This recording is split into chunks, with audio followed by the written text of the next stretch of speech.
this is what's going to happen. And if it means you're not picked in the team, then that's what you have to do for your kids' health, not for the fact that you'll compromise and do everything, because then you don't do anything well.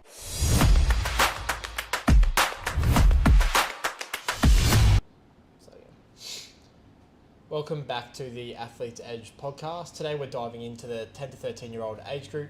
This is the age where kids start to grow out of pure play, but they're still not quite mini adults yet. So what should training look like? But before we jump in, what about kids younger than 10? Well, for under 10, athlete development for me should really be play. So lots of movement, heaps of variety, and really fun. So climbing trees at the park, they're on the monkey bars, they're sprinting around with friends, they're riding their scooters, riding their bikes, they're kicking the footy, they're shooting the basketball, but as play, not as like a structured drill. So they can essentially make up their own games, lots of variety with their mates. And then activities like gymnastics and athletics give them a really well-rounded skill set. Before 10, I don't believe in the structured gym programs having a place. I don't think we need rigid training blocks or any like strength sessions at that age group. For me, the goal at pre-10 is really about learning how to move in as many different ways as possible, so that we're getting kids that are really coordinated, got great rhythm, balance, and that body awareness. So honestly, athletics, gymnastics, and dancing are probably some of the best activities, particularly before 10, for kids in this age group. So what changes when they hit 10 to 13? Why do you start your programs here? I think it's a bit of a sweet spot pre their peak height velocity, so before that rapid growth really kicks in. So kids at that 10 to 13, so sort of year 5 to maybe year 7 for those later developments, that 13 age group, they're still pretty light and elastic, so they've got that real natural athleticism. But now they can start to follow instruction. They can actually focus, repeat some good habits. So they become a bit more coachable at that age, whereas before that, they're probably a bit harder to work with. And we said we don't want structure, but they're probably not suited to structure either. So we can start to add structure now and some progression, which is the key off the structure. But we still want to train every skill and quality we can. So when we get asked, what do we focus on with this age group? The answer is pretty much everything. What don't we focus on? If we wait till after their growth spurt, then coordination can be dropping off. Technique is much harder to teach post. So if we get them before it, we get that window where we can build really good movement skills and a lot of confidence. We're not focusing on sort of muscle and max strength. We're being really well-rounded, good movers. So what should their training sort of look like and include? Well, if I break it into 3 main pillars, so we've got our movement skills, we've got our strength, and we've got some sort of fun competition, so that they're getting introduced, I guess, in a more fun, safe way around, some structure and some competition in and around that. So for me, movement skills, break that down into our running technique. So posture, how they use their arms, how they drive their legs. So that knee lift is a big one we coach. Even things like foot position and stuff like that, we start to touch on that. In and around our jumping and landing, so different drills around that, but lots of skipping, hopping, even rolling. Some of our change of direction drills, which we disguise as, sort of jumps and bounds and stuff, but essentially it's very much an intro into some change of direction work. A lot of control work. So, can they balance on one leg, do a lot of single leg exercises? Can they, control in the sense of, lower their body weight against gravity and their own resistance? And then a lot of core stability work sort of fits into that control too. So can they brace and rotate and not be floppy and baby giraffes? Can they, move with a bit of, control and intent while they're still trying to be fairly coordinated? Strength, a lot of body weight, basic stuff. So push-ups and rows and pull-ups or chin-ups and, crawling exercises and squats and split squats, even just hanging off bars. Basically a wide range of core exercises, like I said, where they've got to brace and rotate. If we want to progress them, for this age, for me, we're looking at a lot of medicine balls and resistance bands, where we're adding, some load, but it's more about changing levers so that then it just has to get the brain to think about things differently. So like obviously doing this with no weight is pretty easy, but all of a sudden now when there's even just a 1 kilo weight there, it just changes how all those muscles have got to coordinate things and how all the levers work. So yeah, it's I guess not so much about a weight progression, it's more about like a skill coordination progression. Definitely don't want heavy weights. Not only are they not ready, their bodies aren't ready, but yeah, obviously a safety injury risk with that. And big on mastering our positions and shapes before we even add the load. So yeah, if you can't hold a plank body weight, there's no point going to one leg or doing it with a band or some sort of challenge there around it. As I said, that third one is around that fun competition or more like athletic type games. So whether they're races, relays, little mini obstacle courses, team challenges, or even things like longest holds or the furthest jump or the fastest crawl, learning and adding some sort of constraints without them realising that it's really learning. So for this one, it's a bit controversial. You recommend kids play multiple sports at this age, right? Absolutely. The more movement experiences, the better. So swimming, gymnastics, athletics, footy, basketball, netball, they're all going to give them different skills because obviously the sports are different. There's some overlap, yes, but lots of variety. For me, gymnastics, swimming, dancing, probably in that order in particular. Kids who've come from those backgrounds pick up the gym work pretty quickly. And I think that's off the back of the body awareness and control that's required in those sports, as well as strength, like obviously gymnastics and swimming do a lot of upper body strength, and then dancing, they're quite athletic and powerful through their legs. But we'll talk about those individual sports, they're very much body aware, like dancing where your fingers are and how your toes pointed matters. Same with gymnastics, same with swimming. Whereas in footy, or netball, basketball, we're very goal, opposition, ball orientated. We're not always really in tune with what our body's internally doing. So I think that's where those kids get an advantage. Athletes with an athletics background, we all see, and you see in the testing, are probably the most athletic kids we see as a general rule when they first come to us. So yeah, I think there's definitely a lot of benefit from a wide variety of experiences. Is there a but? Just because in my experience, a lot of, I guess, parents that I talk to hear multi-sport is good, and then signing up for 3 or 4 teams, they're playing multiple sports all year round, no break. So I think, in sort of my opinion, kids still need an in-season and an off-season so they can have a break. I don't think the same sport year round is good. I would agree. And I think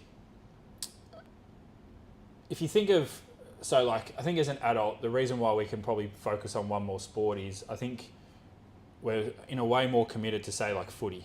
So you have a bit of an off season, you do some different things, like in your gym, and you do some running and stuff, which is probably different to what you do for the rest of the year.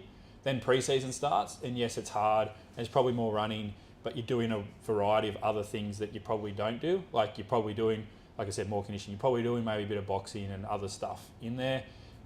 Then the season rolls around, it gets a bit more structured, and it is the sport, but it's 6 months. So even though we've done footy for 12, 11 months of the year and some 12 months of the year, it's more variety, whereas kids tend to just play games all year round, which I don't think is great because it's just the same load all the time, all year round. So they do need a bit of a break to rest, to grow, to reset, and to keep it fun, because it's not the best kid at 12, it's the best kid at 18, 28, 38, that goes on and has a long career if we're only just talking sport. So I think a big thing that needs to happen, if you're in, say, sports like basketball, or you're doing footy, and it is pretty much all year round, or they do clash, I think what we need is to have a priority, which is where I don't think kids and parents are great at saying, basketball and footy, they're not equal. You pick one, yes, you do both, but if they clash, if they're on the Tuesday night, the priority is the session you don't do both. So you've got to be really clear with the athlete, the parent, the coaches, even some of your teammates in, say, sports or basketball with smaller teams, to say that this is what's going to happen. And if it means you're not picking the team, then that's what you have to do for your kids' health, not for the fact that you'll compromise and do everything, because then you don't do anything well. And kids get burnt out, and you're doing them a disservice for the next, in 5 years' time. And I think, the issue is a lot of kids have their main sport, but then they also have what you can call their social sport. Yep. But the issue is, like you said, the social sport starts to overlap a fair bit, and it nearly becomes more of their main sport. So now they've got two main sports sort of occupying the same time, and it does become pretty taxing on their body. Yeah. So it was for some other reasons too. Like I lost a lot of confidence in my footing stuff, but I didn't turn up to footy until March. And that's where if I was going to be in a team, we're going to know that. And sometimes when I got to senior, I had to drop down a level because water polo is my main sport.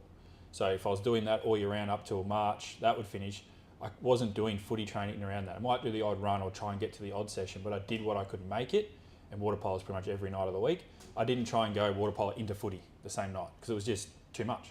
So I'd do one or the other. And if I had an off day and it was a social thing and there was some benefit to it, you might fit it in on that off day, like you said. But if they're on the same night, I don't think kids should do 2 training sessions, 2 sports on the same night, as just a flat rule. And so for this age group, what does a good session actually look like? What's involved? Yep, I think we even enjoy it, but especially for the kids, fast-paced, fun, short blocks, so you don't need to spend 15 minutes on a drill. 5-10 minutes, move on, keep that variety in.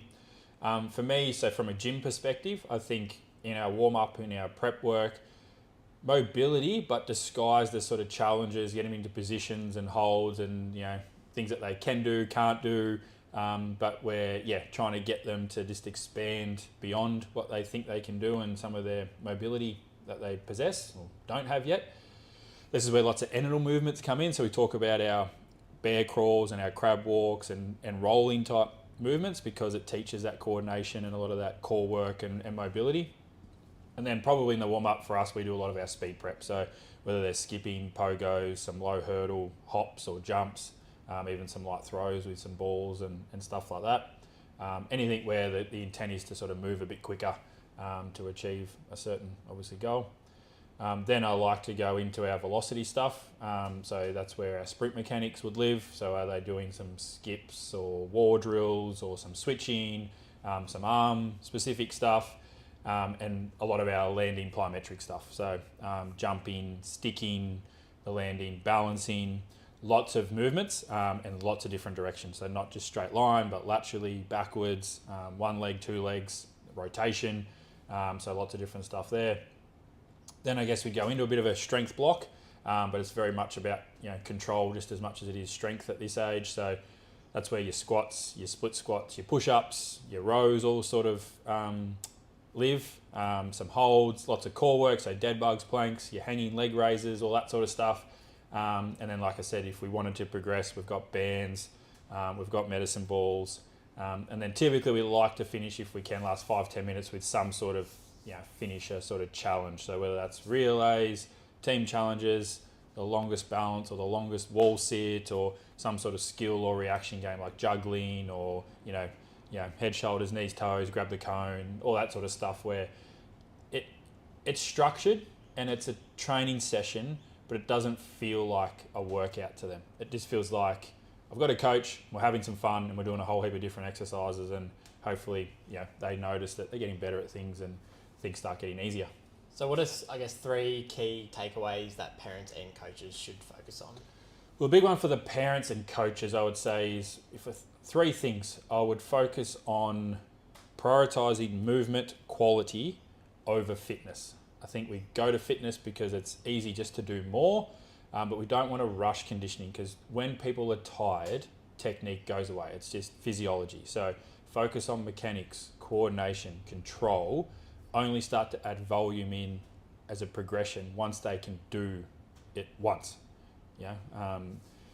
Don't rush the gym. So if they can't squat body weight properly or jump and land safely, they definitely don't need a barbell yet. So that's a similar principle. Get quality right, but let's start body weight in the gym. Keep it consistent and keep it fun. I think they go hand in hand because I don't think kids need motivation. They like being active and playing and getting a sweat up and working pretty hard. So it's environments where movement is normal and enjoyable. I guess for parents and coaches, like being the example around that. And then off the back of that, I think your kids follow. Like, you know, we talk about Geordie's in the gym. He follows me around, likes to get in there with the kids, and I think that's just off what he sees and knows. And I don't think any other kid's different. Like, you don't need to own a gym for that to be true. Lead by example, and I think then if your kids are having fun and they're consistent with it, they'll see results. And off the back of that, we see some pretty outstanding results long term. Perfect. Well, that wraps up this episode, and we'll see you next week. Beautiful. Thanks, mate.